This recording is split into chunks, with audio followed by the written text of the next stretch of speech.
Alhamdulillah kita bersyukur kehadirat Allah Subhanahu wa taala yang telah mengumpulkan kita di malam yang mulia ini, di tempat yang mulia, di dalam satu majlis di mana kita berselawat kepada Nabi Muhammad sallallahu alaihi wasallam, dibacakan daripada kitab Imamul Haddad. Mudah-mudahan ini semua menjadikan sebab Allah Subhanahu wa taala mengampuni dosa-dosa kita. Mudah-mudahan segala apa yang kita hajatkan dikabulkan oleh Allah. Amin ya rabbal alamin. Telah berkata Sun Imam Al-Kutub Habib Abdullah bin Awi Al-Haddad, beliau mengatakan wa khawwibha bi hujumihi ala girrah, hendaklah kau ancam itu dari nafsumu, yaitu yang mana kematian itu akan datang secara tiba-tiba.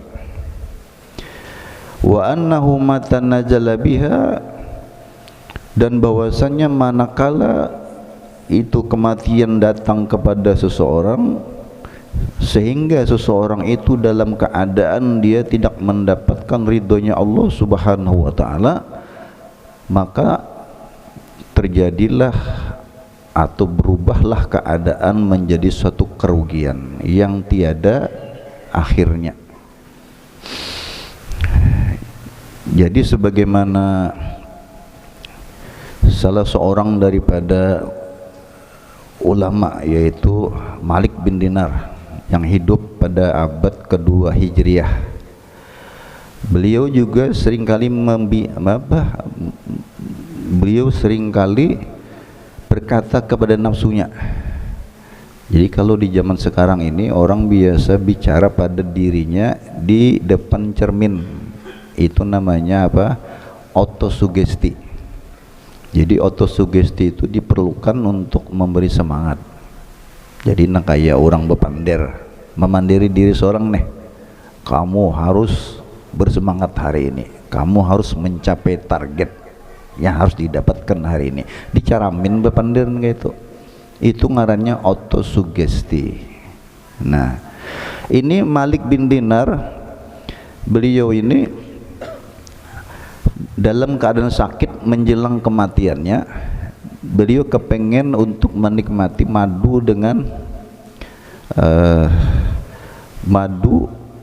dengan susu untuk memoles daripada rotinya. Pada saat pelayannya menyiapkan itu makanan, pas dilihat oleh Malik bin Dinar,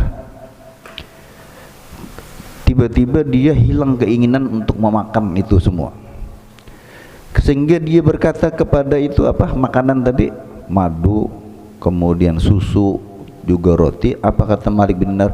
Wahai nafsuku, sudah 30 tahun aku tidak menikmati ini susu kemudian madu, dan aku tidak ingin mengambilnya pada saat aku menjelang kematianku.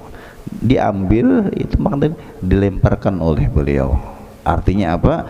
Beliau menjaga diri daripada godaan hawa nafsu, bahkan segala kenikmatan itu beliau tinggalkan. Meninggal dunia beliau dalam keadaan husnul khatimah. Memandiri lawan nafsu nih. Jadi perlu kita memandiri nafsu ini tentang adanya kematian yang akan datang, yang datangnya tanpa diduga-duga. Makanya oleh sebab itu Allah Subhanahu wa taala beliau memanggil kepada ruh, wa ya ayyatuhan nafsul mutmainnah irji'i ila rabbiki radiyatan mardiyah fadkhuli fi jannati wadkhuli fi ibadi wadkhuli jannati. Jadi harus dalam keadaan ridho dan diridhoi. Fa in lam yanfa'ha hajat tahwib, bila tidak berhasil kita membicarakan kepada nafsu kita, menceritakan tentang adanya kematian yang bisa datang kapan saja, masih aja lagi, fazkur laha ma wa'adallah bihi man ata'ahu minas sawabil azim wa ma tawa'ada bihi man asahu minal azabil alim. Maka berikan peringatan kepada si nafsu tadi tentang janji Allah Subhanahu wa taala, barang siapa yang taat kepada Allah maka dia akan mendapatkan pahala yang sangat besar. Hadiah dari Allah untuk orang yang taat kepada Allah adalah berupa pahala. Apa gerang pahala itu? Di dalam kitab Ta'rifat disebutkan yang namanya pahala itu adalah ma yastahiqqu bihir rahmah wal maghfirah minallahi ta'ala wasyafa'ah minar rasul sallallahu alaihi wasallam. Arti daripada pahala itu adalah seseorang yang berhak untuk mendapatkan rahmat Allah Subhanahu wa taala, juga pengampunannya, juga syafaat daripada Nabi Muhammad sallallahu alaihi wasallam. Nah, itu arti daripada pahala. Nah, jadi orang-orang yang taat kepada Allah Subhanahu wa taala dia akan mendapatkan pahala yang sangat besar. Dan Allah Subhanahu wa taala memerintahkan kepada kita untuk taat kepada Allah dan Rasulnya. Kalau kita terbiasa membaca Fatihah pada ayat ihdinas siratal mustaqim, ya Allah berikanlah kepada kami jalan yang lurus, siratal ladzina an'amta alaihim, yaitu jalannya orang-orang yang telah engkau beri nikmat kepada mereka. Sekarang pertanyaannya, siapa orang-orang yang telah Allah berikan nikmat kepada mereka itu siapa? Nah, ayat ini dijawab di dalam surah An-Nisa. Allah Subhanahu wa taala juga berfirman, wa may yuti'illaha war rasul faulaika ma'allazina an'ama alaihim minan nabiyyin was-siddiqin wasyuhada'i was-sholihin. Barang siapa yang taat kepada Allah dan Rasulnya, maka dia akan dikumpulkan bersama orang-orang yang telah diberikan nikmat kepada mereka. Siapa?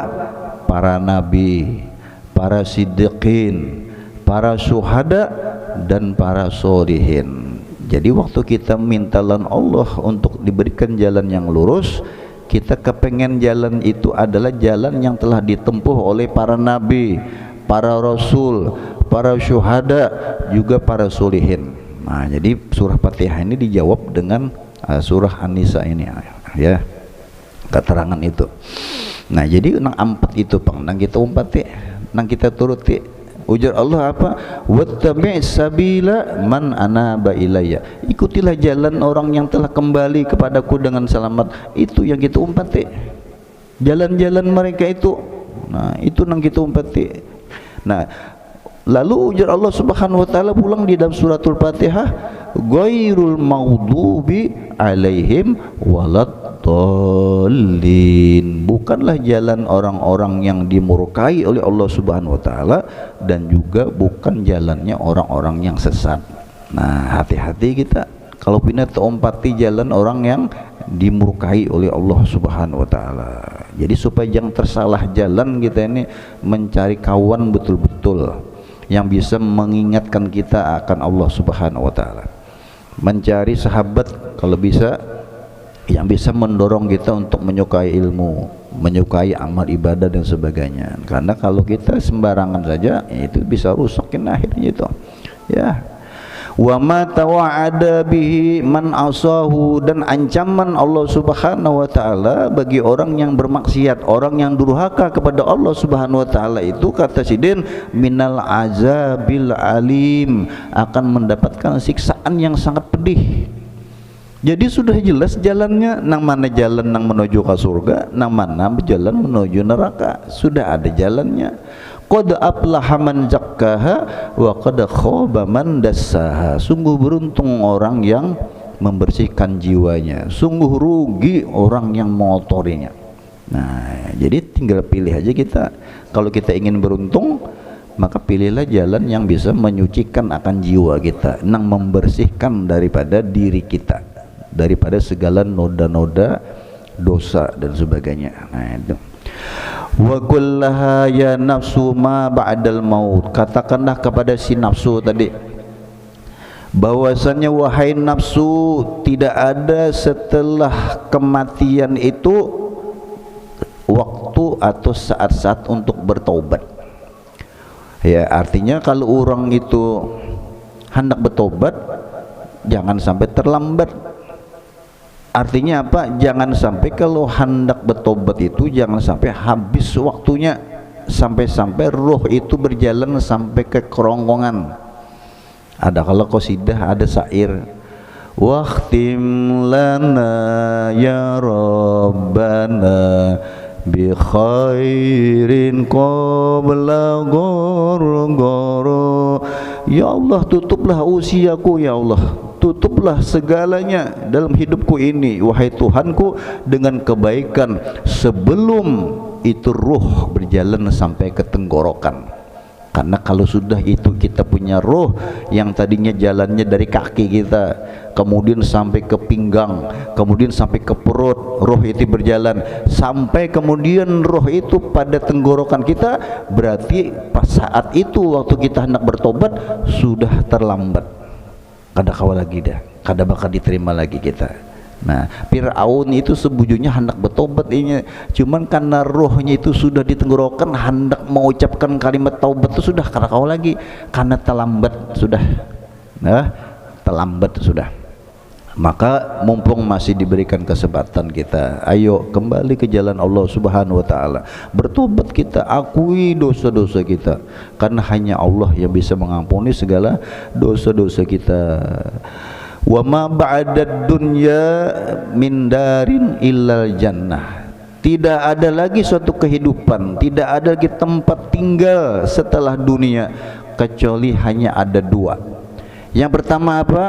Illal jannah, surga, awin nar atau neraka. Makanya ujar Nabi sallallahu alaihi wasallam, kun fid dunya gurib au abiru sabil. Jadilah kau di dunia ini seperti orang asing. Kalau kita pergi ke suatu tempat, kita tidak kenal siapapun, kita ini asing. Berarti dunia ini tempat yang asing bagi kita. Tuba lil guroba, ujar Nabi, beruntunglah orang-orang yang gorib, orang-orang yang asing. Jadi ujar Nabi sallallahu alaihi wasallam, kun fid dunya gorib, jadilah kau di dunia seperti orang asing. Ya, orang asing. Orang asing itu nya kada punya tempat. Ya, kada punya tempat dan dia akan terus berpindah-pindah. Au abiru sabil, atau seorang pengembara. Ya, seorang pengembara ini kan dia kada berdiamnya, nah jalan terusnya. Nah, begitulah di dunia ini kita, bukan tempat kita dunia ini, tapi hanya sebagai persinggahan sementara. Yang sebenarnya tempat bagi setiap orang yang beriman adalah surganya Allah Subhanahu wa taala, akhirat yang kekal abadi. Ya, siapa yang mau pilih, mau yang kekal atau yang sementara? Nah, semua bisa hancur. Bukan hanya jasad kita, bahkan benda-benda yang kita miliki bisa hancur semuanya. Ya, kan dimakan oleh waktu. Ya, karena cahaya panas, karena cuaca dingin bisa rusak semuanya. Nah, ini yang dinamakan panah tadi. Karenanya bisa hancur tadi. Panahnya. Nah, fakhtari li nafsiki, pilih manil nafsu nih, pilih nafsu ena. Ikam hendak ke surga kah, hendak ke neraka kah? Pandiri nafsu tadi. Fakhtari li nafsik in syi'ti, kalau kau mau ke neraka silahkan, karena ada caranya supaya bisa masuk ke dalam neraka. Makanya dikatakan dalam satu hadis, al-jannah, surga itu dikelilingi dengan sesuatu yang kita tidak suka. Al-jannah, surga itu dikelilingi oleh sesuatu yang kita kada suka. Tetapi an-nar, sedangkan neraka itu dikelilingi, dipagari dengan sesuatu yang mengandung syahwat semuanya. Keinginan-keinginan macam-macam. Anak neraka itu jalannya. Tapi bila hendak ke surga, menggawi bil makareh, nang kita kada ketuju sebenarnya. Nah, banyak benar ya kalau hendak ke surga ini kan gampang. Mau ke surga ini, harus kita mengerjakan sesuatu nang kita kada ketuju menggawinya. Bangun sungsung untuk sholat subuh, iya kan? Kalih benar guring. Sebab biasa guring jam 3. pas subuh orang azan, mah berat benar. Memang hendak surga tuh memang akan mengerjakan sesuatu yang berat-berat semuanya. Ya, berat itu memang. Ya. Jadi orang Islam ini berat. Ya.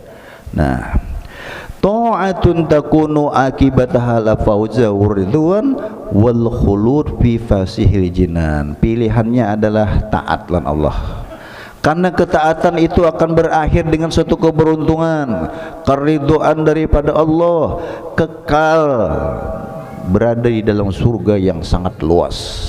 Uiddat lil muttaqin wasari'u ila maghfiratin mir rabbikum wa jannatin 'arduhas samawati wal ard uiddat lil muttaqin. Jadi surga itu disiapkan, Allah siapkan surga itu hanya untuk orang-orang yang bertakwa kepada Allah Subhanahu wa taala.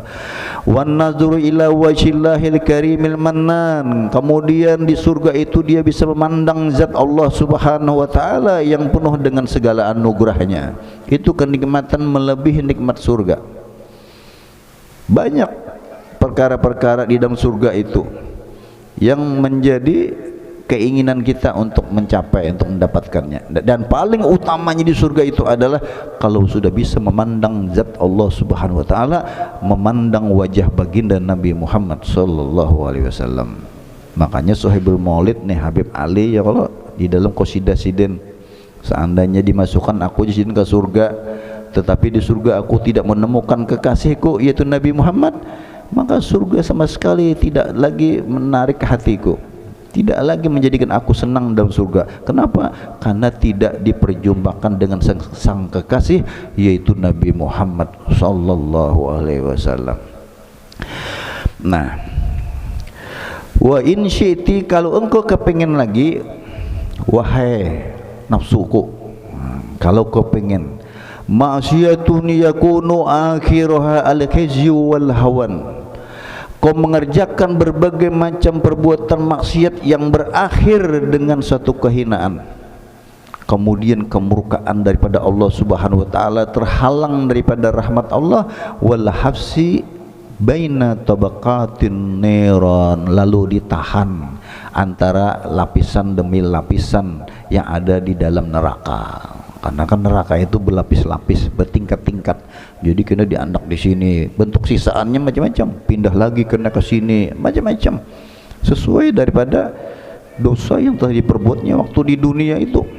Nah, fa'alij nafsaka bihazihil azkar, maka obatilah, perbaikilah akan nafsumu itu dengan peringatan-peringatan yang semacam ini. Inda taqaudiha anit ta'at, manakala tidak ada suatu ketaatan. Nah, jadi masing-masing kita zaman diri kita, bila pinakoler kita nih ya, kalau hendak taat, pinakoler hendak beribadah, pandiri nafsu kita ya dengan apa? Dengan ancaman-ancaman, nafsu hati-hati kamu, jangan mempengaruhi. Bukankah engkau tahu bahwasanya suatu kematian bisa saja datang tiba-tiba kepada kita? Maka kalau sudah datangnya kematian, tidak ada lagi yang namanya penyesalan. Karena penyesalan tidak akan memperbaiki apapun. Hatta iza jaa ahaduhumul maut, ujar Allah Subhanahu wa taala, sehingga apabila datang di antara mereka itu akan suatu kematian, qala, maka dia berkata, rabbirji'un, ya Allah kembalikan lagi aku ke dunia, la'alli a'malu sholihan fima taraktu, agar aku bisa kembali lagi ke dunia memperbaiki amal yang dulu aku tinggalkan. Dulu di dunia aku tinggalkan, dulu aku malas untuk hadir di dalam majelis ilmu, dulu aku tidak. Kemudian apabila ini semuanya memberikan pengaruh di dalam hatimu, tadi nang masalah kita memandiri nafsu tadi, nah inda isti'arika, pada saat engkau merasakan bahwasanya Allah Subhanahu wa taala melihat kepadamu, annallah yaraka hayaan minhu, sehingga engkau ada rasa malu kepada Allah karena merasa dilihati oleh Allah, sehingga yamna'uka an mukhalafatih, yang bisa mencegah kita untuk bermaksiat kepada Allah Subhanahu wa taala, wa yahmiluka ala tasmir, bahkan memberikan dorongan kepada kita untuk bersungguh-sungguh, bersemangat fi taatih, di dalam taat kepada Allah Subhanahu wa taala. Nah, maka ujisidin fa indaka syai'un min haqaiqil muraqabah, maka itu suatu pertanda engkau sedang mendapatkan hakikat daripada muraqabah. Muraqabah ini adalah kita merasa bahwa Allah selalu memperhatikan kita, Allah melihati terus kepada kita dalam setiap keadaan, setiap tempat, setiap situasi. Allah selalu melihat kepada kita. Maka sebagai kesimpulan daripada apa yang kita bacakan ini, maka melatih diri kita dimanapun kita berada, bahkan di tempat ini, rasakan kehadiran Allah Subhanahu wa taala. Allah selalu memperhatikan kepada kita, menyaksikan kepada kita. Kalau kita merasa seperti itu, kada bakalan kita berani menentang aturan-aturan Allah Subhanahu wa taala. Mudah-mudahan Allah Subhanahu wa taala memberikan taufik dan hidayah kepada kita semua. Mudah-mudahan Allah Subhanahu wa taala mengabulkan segala hajat kita dengan dipanjangkan umur di dalam taat, memberikan sehat badan kepada kita di dalam ibadah kepada Allah Subhanahu wa taala. Amin amin ya rabbal alamin.